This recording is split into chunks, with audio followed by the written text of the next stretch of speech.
On this episode, we're privileged to have an artist who's truly carved out a distinctive space in the world of music. Hailing from Edinburgh, he's been lauded for his unique and diverse productions that draw upon influences ranging from deep house to jazz to afrobeat. He released his debut full-length album, When Will We Land, on the 20th of October in 2023 via Ninja Tune. The album charted at number 12 in the UK Albums charts, winning BBC Radio 1's award for Best Dance Album and receiving acclaim from critics. Clash magazine rated the album 9 out of 10, describing it as varied, zeitgeisty, and just plain fun, highlighting its astonishing attention to detail. PopMatters ranked it as the best electronic album of 2023, calling it a tour de force of 11 tracks that are so perfectly edited and composed that not a single note is wasted. The album was cited as one of the best albums of 2023 by Billboard, Clash Magazine, Mixmag, DJ Mag, and PopMatters.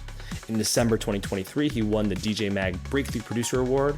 In January 2024, it was announced that he would be performing at Coachella, and he also closed the weekend off in a surprise back-to-back DJ set with Bonobo at the Dulab stage.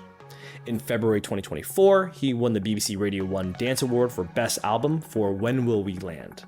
Please welcome Barry Can't Swim. Thank you. How's it going, Josh?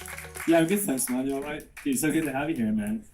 You know, one of the things that we love to dive into in these artist talks is really getting to know the artists behind the music and sort of, you know, where you came from in your journey. I know that you recently moved to East London, but you originally grew up in Edinburgh. Is that right? Edinburgh, yeah. What? I'm just curious, what was the music scene like in Edinburgh? It's tricky, man. It's not an amazing scene there, to be honest. It's like, I don't know, like it used to be a wee bit better, and then Glasgow was like the sort of the main city in Scotland for music.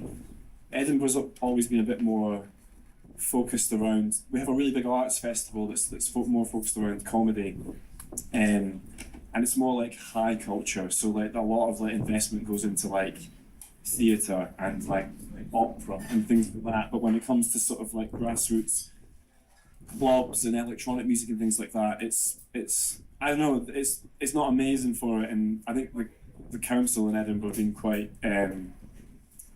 they've been shutting a lot of things down and things like that. So it wasn't an amazing place to experience music growing up, to be honest.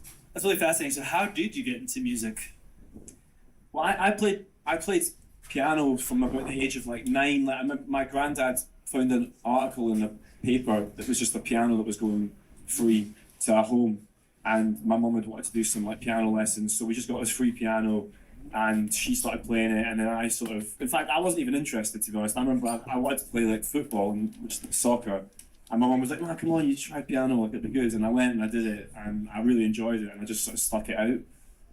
So I did sort of piano for about eight years, and then just taught myself a bunch of instruments off the back of that, really, from when I was probably about 9 or 10. That's awesome, because so much of your music, you know, for me at least, is this interesting combination of piano, which almost draws from jazz, but also mixed with down-tempo electronic, right? And it's like this confluence of such two seemingly different worlds. You know, you started playing piano, and then how did you get into electronic music from there? Clubbing, to be honest. I think I was really into jazz when I was younger, and not like any specific artist. I just really liked jazz music, and I remember like when I was learning piano, like you could kind of, when I was doing lessons, you could do like classical stuff, or there was like the option to do jazz, and I sort of didn't like classical, so I sort of was like, well, jazz is like better, so I kind of by default did more of that. That was like the only two options on like the lessons that I was doing. And then to be honest, just like kind of going clubbing more than anything, and just I'm probably when I was about 17, something like that, 18, got into electronic music, and kind of just over time brought those two passions together, I think, in a way. And Yeah, so much of, you know, your music is this beautiful confluence of jazz, down-tempo, electronic, it's also housey, but also there's elements of afrobeat as well. I think diversity is a really interesting piece of your music. But I think as an artist, one of the things that is really difficult is how do we transmute all of our influences into sort of one cohesive sound. I want to pull back the scope a little bit and talk about where you were before you even debuted as Barry Can't Swim. Do you remember your first single that you put out? Not the name, obviously, of course you remember the name, but where you were as a person, as a producer, as an artist, right before putting out that first single and when you put out that first single? As like a producer, because I used to play in bands when I was like 14, 15, stuff like that. But yeah, I was in a duo which was called Earfather with this guy that I studied music at uni, so I met this guy who's a wee bit older than me, and we studied, we both did like production, and then we started this duo.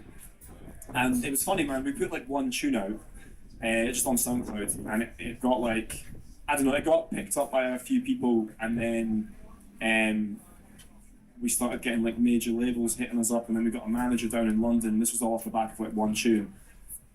So when I was like 19 or something when this happened, I was like, this is crazy, like this is my life, it's like a dream. And then basically me and him, we put one more song out, and then we had this massive fallout. Just like over, not even like, maybe a bit creative differences, but just like more clash of personalities. And then it was just like, done. And we had like all this finished music that just never came out. And I was so gutted. I was like, because I was like, this is the dream, this is what I've always wanted to do.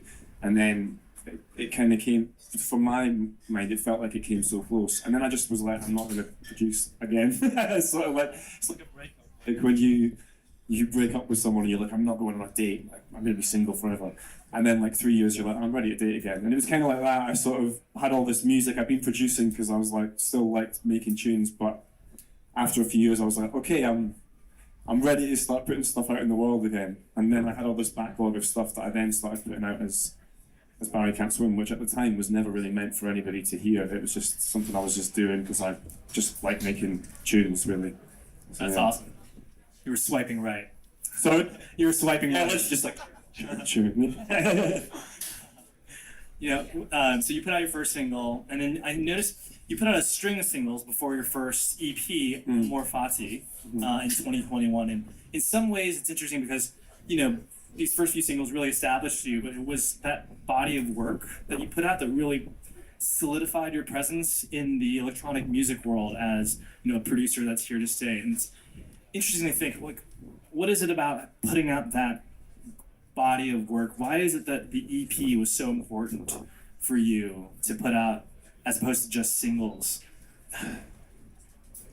I don't even think it was like necessarily about putting out an EP. I just had all this music that I wanted to put out, and I was like, because years had passed where I hadn't really been releasing anything at all, I just wanted to get as much out as I could. Really, it was more like kind of by default really that the EP happened, and I was super selective with what I wanted to be on there. Like it was really important to me that across like 4 tracks, I wanted them all to be quite different and kind of tap into different things. It was more just about just having lots of music that I wanted to get out there, really, more than anything. Yeah, it's interesting because you put out an EP, then you put out another EP in 2022, more content, and now you're about to put out your debut album in just a few weeks. It's interesting to see the evolution from your singles to the EPs to this album. I want to dive into the sonic evolution, but just as a body of work, why an album versus another EP? I've just always been a huge listener of albums. I think a lot of people nowadays don't, like, people will say there's not a lot of value in putting out an album, and it sort of depends. Like, I think maybe the music industry is more focused around singles now, but I don't know, just for me personally, like, I still listen to albums. I know people do that less, but I think if you like making music, it's probably a bigger deal to me than it is to other people, but I, as an album listener, wanted to put out an album. Like, that's just, even if it would have been better for me to put out like 10 singles, I'm sort of more connected to that. And also writing an album is such a different experience to writing singles. Like, it's the first time I'd ever had to kind of think about it holistically and how everything fits together as sort of bigger picture, as opposed to just dropping a single. Yeah. Yeah. Is this better? Cool. So, but yeah, as opposed to just like dropping ad hoc singles, it's like thinking about, okay, what's going to be the album opener? How's it going to end? What's the bridge between these tunes? And like writing in that way was just super rewarding, man. I loved it. And now I'm like, I almost feel like that's the only way I'm going to write now. I would rather just write albums, I think. Yes, something that's interesting that you had said in an interview. You talked about wanting to move sort of away from writing club-based singles to evolve more into three-dimensional, songwriting. And so, looking back at your trajectory from the your first to the EPs that you put out to the testing 1 2 3. How has the writing changed with this latest album? How has the sound? How has your sound changed with this album specifically relative to the previous ones the previous EPs that you've put out? It's hard to say because I think a lot of the time people will say oh, this is we'll say, oh, you've got a sound or something, and I honestly I don't feel like I'm that aware of what that is. It's just like a byproduct of the way that I produce. It's not like intentional. I never set out and was like, I'm gonna do think out this is what my sound is gonna be and then go to create it. It's just sort of happened by making music that I've sort of developed a bit of a sound. But definitely in terms of writing an album, there was certain things that I think when I first started putting tunes out, just in terms of making things sound more like songs, just basic things like structurally, or there'll be less loop bass. Like before I was listening to a lot of very repetitive house music, and it'd be still a focus on writing electronic music, but maybe it's less written for the club, it's less loopy, it's less about bringing things in and out, and more about having a kind of structure of verse, chorus, bridge, more like in a traditional sense. That's probably been the main thing, and just focusing less on drops and moments and more about kind of composition and texture, I think, is another big thing too, particularly with an album, because if you're writing 40 minutes of music, you want it to be palatable sonically, so that's another huge part, I think, is getting the textures right. Put a lot more time into that. Yeah, interesting. In some ways, this is almost like a return to your band and the song structures of a band. Definitely. Yeah, in fact, I've even sort of been working on something recently that's almost a cover of one of my old band songs, but it's just done in a different way. So totally, yeah, you're right. It's like trying to make live music, but just much more electronic, I think. What kind of band was it? I don't know. I was an indie band. I was rubbish, man. Honestly, it was we weren't good, but it was sort of a rite of passage I think everyone goes through when you're making music, is you start your first band and you play a few shows and it's rubbish, but it's character building. That's awesome. And yet you're covering. Sorry? A song from your band. Yeah. No, I'll make it better. It's yeah. No, I love that.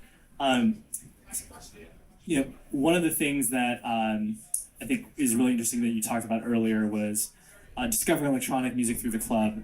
So much of us, being here, especially at the Williamsburg Hotel, we discover electronic music through going out and dancing and whatnot. How did COVID affect you as a producer, as an artist, when you weren't able to go and get inspiration externally? Well, I hadn't been clubbing for a wee while. I got into dance music through clubbing, but I don't really go clubbing anymore. I obviously play in clubs, but I wasn't really much of a clubber by the time COVID hit, so it's not necessarily a place that I would have searched for inspiration. It was more just the thing that got me into dance music in the first place. But then I've kind of listened a lot more to electronic music at home. And yeah, it was weird. I think weirdly COVID did me a bit of a favour because that's the kind of music I listened to. I was sort of writing more electronic music that you might listen to at home. And I think I dropped my first tune maybe in fact it was probably the month before COVID. So clubs shut. And it maybe kind of worked in my favour because I was putting out this music that people were like, oh yeah, it's chill, we can listen to this at home. And no one really wanted to go out and party. So I don't know, it's hard to say. It's not really necessarily something that you can quantify, but I feel like it might have worked in my favour with that. That's interesting. And now that you're playing live and playing out again, what are some of the ambitions you have for your live show? Well, it's weird because I spent so long being like, right, I want to make this like, I want to go from clubs to like a live band set up with a drummer and make it super live. And then now that I've been playing live a wee bit, like I've done like maybe 4 shows, it's the club stuff that goes off the best.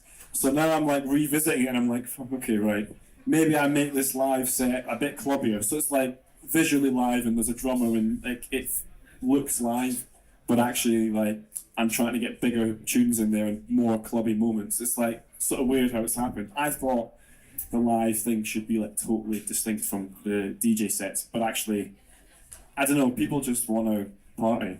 So it's like, I think I'm trying to make it a bit more like that again. Yeah. Before we get wrapped up, we want to ask, is there anything you want to let folks know? I know you have this show on October 6th at the Brooklyn Mirage, so if you guys are in town on October 6th, go see Barry Can't Swim at the Brooklyn Mirage. And you have your debut album coming out October 20th on Ninja Tune. Anything else you want to... No, I think the only other thing, but I don't think it's officially announced yet, but I'm also going to be playing elsewhere, I think, the same night, but it's still... I think we're going to be announcing it in the next couple of days, so yeah, look out for that. But that's it, man. Awesome. Give it up for Barry Can't Swim, everybody. Thank you. Our secret